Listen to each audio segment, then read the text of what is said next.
Britain could suffer even higher inflation and weaker growth if Brexit negotiators fail to agree a transitional deal with the European Union, Mark Carney has warned.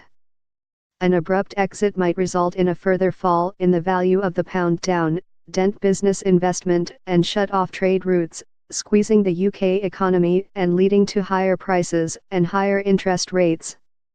The Governor of the Bank of England said a transitional deal would help companies and households to adjust. He said he would cast my vote for such an agreement.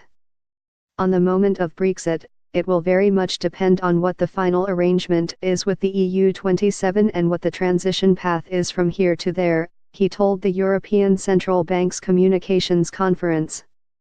There have already been some fallout from Brexit, both in terms of investment and value of the pound, because businesses and markets remain uncertain about the final shape any deal. Mr. Carney said such developments should be watched closely. You could see a balance where the effects on supply and demand are inflationary and there not being that much spare capacity in the economy because capacity has been taken out, he said.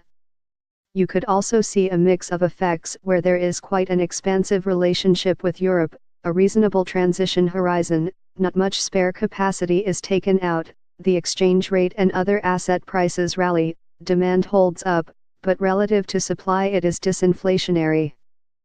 You could paint either picture. So what we're trying to get across is that the balance of these, so people can adjust as the negotiations proceed. The Bank of England will do everything it can to keep the economy growing and the financial system stable through Brexit, Mark Carney has pledged. What are we trying to say to the people of UK? Very simple, we will do whatever we can to support the economy subject to returning inflation to that 2% target, so don't worry about inflation, he said. And we will make sure the core of the financial system is resilient to whatever outcome of the Brexit negotiations. The Governor of the Bank of England said he had stretched his remit recently, allowing inflation to run above the 2% target, which enabled the bank to keep rates low and support growth. During these exceptional circumstances we will stretch out horizon over which we return inflation to target from above. Normally you would say 18 to 24 months, we will stretch that out to 3 years, in order to support the economy during the adjustment process, he told. We have a trade-off which is there.